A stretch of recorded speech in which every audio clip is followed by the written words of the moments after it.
First semester के जितने भी स्टूडेंट्स हैं, आपका इंटरनल चल रहा है ना, इंटरनल एग्जाम कॉलेज में देके आप क्या फील किए? क्या आपको लगता है कि इंटरनल एग्जाम ऐसा होना चाहिए? अगर आप अपने इंटरनल एग्जाम से सेटिस्फाइड हैं तो जरूर कमेंट कीजिए कि इसमें और क्या होना चाहिए था, कॉलेज को और क्या करना चाहिए था, कलकत्ता यूनिवर्सिटी को और क्या करना चाहिए।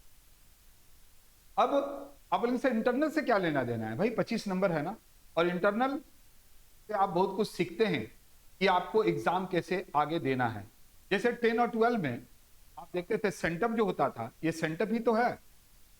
अब आइए, आपका एग्जाम्स एक्चुअल में 20 तारीख से शुरू होगा, जहां पर 20 तारीख में आपका हर एक कॉलेज का जो टाइमिंग है वहां पर एईसी का एग्जाम्स हो।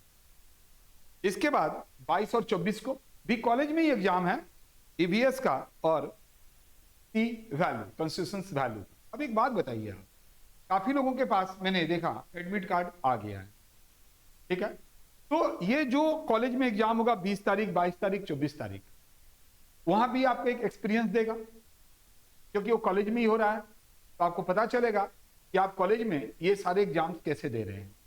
इकोनॉमिक्स के लिए इतना परेशान थे, देखिए इकोनॉमिक्स का एग्जाम मैक्सिमम कॉलेज में हो गया, देख रहे हैं ना। और आप इकोनॉमिक्स का एग्जाम कैसे दिए थे, क्योंकि हम तो क्लास में एक एक क्वेश्चंस को पढ़ाए थे। तो आप इतना पढ़ने के बाद, इतना तैयारी करने के बाद जो इकोनॉमिक्स का एग्जाम देने के लिए गए, तो आपने क्या फील किया? आप लोग छोड़िए सर, जो बीत गया सो बात किया, नहीं, जो बीत गया वो बात गया नहीं हुआ। कारण क्या है कि आप एडमिट कार्ड को पहले खोलिए और देखिए, वहां पर आपको 3 एग्जाम्स के बारे में एडमिट कार्ड में सिर्फ दिया हुआ है, 28, 3 और 5 का, जहां पर दूसरे कॉलेज में जाके आपको एग्जाम देना पड़ेगा, ठीक है। तो वहां पर क्या ऐसे ही एग्जाम होगा जैसे कॉलेज में इंटरनल हुआ एंड बाकी जो होगा? कमेंट जरूर कीजिएगा। हम क्यों आपको बार बार बोल रहे हैं कमेंट करने के लिए? क्योंकि आप पहली बार कलकत्ता यूनिवर्सिटी में एग्जाम दे रहे हो, ये आपके लिए एक एक्सपीरियंस है, और इसी को आप यूटिलाइज करके सेकेंड, थर्ड, फोर्थ, फिफ्थ ऐसे करके आगे बढ़ेंगे। तो first experience is the last experience, यही हम आपसे जानना चाहते हैं। अब आइए, काफी लोगों का बोलना है कि सर सजेशंस, भाई सजेशंस में सबसे पहले हम 2025 का फिनेंशियल अकाउंट का सजेशंस दे रहे हैं, जहां पर आप सभी को पता है कि 5 नंबर का 3 क्वेश्चंस रहेगा, वहां और करके दिया रहता है 5 क्वेश्चंस आपका रहेगा, बट 3 करना है, 5-5 नंबर का 15 नंबर। इसमें जनरली थ्योरी होता है, और थ्योरी के साथ एक कैश बेसिस, एक्यूरेल बेसिस होता है, और अकाउंटिंग इक्वेशन होता है, ठीक है। तो अगर आप पीछे का कुछ सवाल को कर लेते हैं तो आपके लिए ये बहुत बड़ा दिक्कत वाला बात नहीं है। अब आइए, 10 मार्क्स का 3 क्वेश्चंस रहता है जो 30 मार्क्स का है, और वहां पर भी और करके रहता है, तो 5 क्वेश्चंस तो रहते ही हैं। या तो आप अगर क्वेश्चन नंबर मान लीजिए 4 है तो 4 कीजिए, और करके 5 कीजिए, तो और करके 4 का भी और रहेगा, 5 का भी और रहेगा, 15 नंबर का 2 क्वेश्चंस रहेगा, और इस तरह से 75 नंबर होगी। आपके जो पेपर आएंगे वो 3 ग्रुप में रहेंगे। ग्रुप ए, जहां पर आपको ये 3 क्वेश्चंस रहेगा 5-5 नंबर का, इंट्रोडक्शन है। एक्चुअल में इसमें आपको थ्योरी रहता है, और थ्योरी के साथ कैश बेसिस, एक्यूरेल बेसिस रहता है, अकाउंटिंग इक्वेशन रहता है बनाने के लिए, और आपको कुछ स्टेटमेंट देगा, बोलेगा कि ये कैपिटल एक्सपेंडिचर है या रेवेन्यू एक्सपेंडिचर, इस तरह से रहता है। कभी कभी यहां पर कॉन्सेप्ट भी दे देता है, तो कैपिटल एक्सपेंडिचर, रेवेन्यू एक्सपेंडिचर आ जाएगा ग्रुप बी में। यानी ग्रुप ए आपको करने के लिए खास मेहनत नहीं करना है। अब आइए ग्रुप बी, इन्वेंट्री से एक क्वेश्चन रहेगा, डिप्रिसिएशन से ग्रुप बी में पहला ही क्वेश्चन रहेगा, और वहां पर क्रेडिट से एक क्वेश्चन रहेगा, कैपिटल एंड रेवेन्यू एक्सपेंडिचर से क्वेश्चन रहेगा, और रेक्टिफिकेशन से रहेगा। अब बोलेंगे सर 3 क्वेश्चन तो रहेगा, हाँ 3 रहेगा ना, 3 में एक डिप्रिसिएशन और एक रेक्टिफिकेशन ऑफ एरर्स जरूर रहता है, और बाकी और करके इन्वेंट्री या फिर कैपिटल और रेवेन्यू एक्सपेंडिचर देता है। ग्रुप सी के लिए बहुत ही इजी है, फाइनल अकाउंट जरूर रहेगा। अब बोलेंगे सर फाइनल अकाउंट का एडजस्टमेंट कैसा रहेगा? फाइनल अकाउंट का एडजस्टमेंट बहुत खास नहीं रहता है।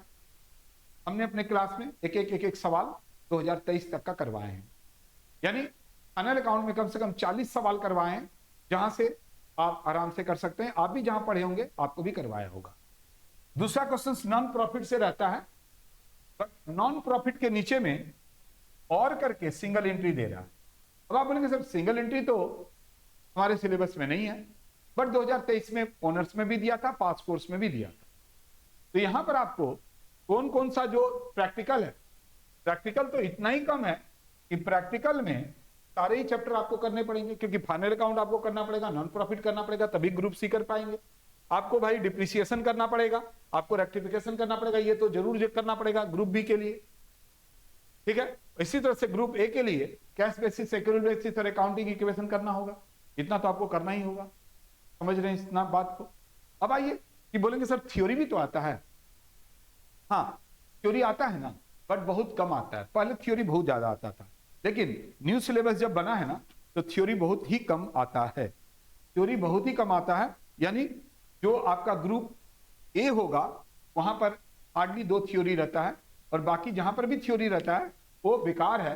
कारण क्या है कि वहां पर आप डिप्रिसिएशन के साथ थ्योरी रहेगा तो क्यों करेंगे भाई, रेक्टिफिकेशन के साथ थ्योरी रहेगा क्यों करेंगे, क्योंकि आप तो उसके लिए ट्यूशन पढ़ेंगे।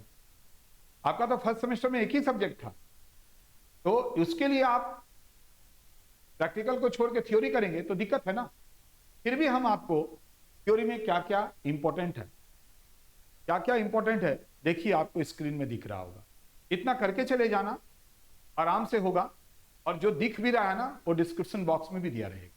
और हाँ, अगर आप सेकेंड सेमेस्टर में माथुर सर क्लासेस का एक पार्ट बनना चाहते हैं, तो हम आपको बता देते हैं कि मेरा जो फीस है फर्स्ट सेमेस्टर में वो 500 पर मंथ है, तो सेकेंड सेमेस्टर में भी 500 पर मंथ ही रहेगा, यानी 500 रुपया पर मंथ। आप बोलेंगे सर एक सब्जेक्ट का? ऑल सब्जेक्ट, यानी 500 रुपया पर मंथ में हम आपको ऑल सब्जेक्ट पढ़ाते हैं जो मेरे पास पढ़ते हैं। आप बोलेंगे सर इतना कम में कैसे पढ़ाते हैं? क्योंकि हम बैंक एम्प्लॉई हैं, बैंक से पैसा बहुत मिलता है, इसीलिए हम यहाँ पर आपको 500 रुपया में सारे सब्जेक्ट को पढ़ाते हैं। क्योंकि मेरा ये प्रोफेशन नहीं है, मेरा ये पैशन है, और जब पैशन है तो सिर्फ खर्च निकल जाए यही काफी है। आप समझ गए होंगे आप। तो देखिए, अगर आप सेकेंड सेमेस्टर में माथुर सर को ज्वाइन करना चाहते हैं तो नो डाउट जो नंबर दिख रहा है ना उस पर कॉल करिएगा। वहां 2 नंबर है, किसी में भी कॉल कर लीजिए, कोई दिक्कत का बात नहीं।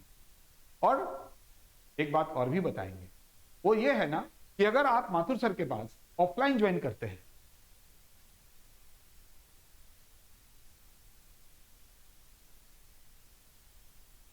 तो बाद में आपको ऑनलाइन में भी जोड़ दिया जाता है, मतलब लाइव क्लासेस में जोड़ दिया जाता है, फेस टू फेस क्लासेस में जोड़ दिया जाता है, जो कि एकदम से फ्री होता है, उसका अलग से कोई पैसा नहीं लेते हैं।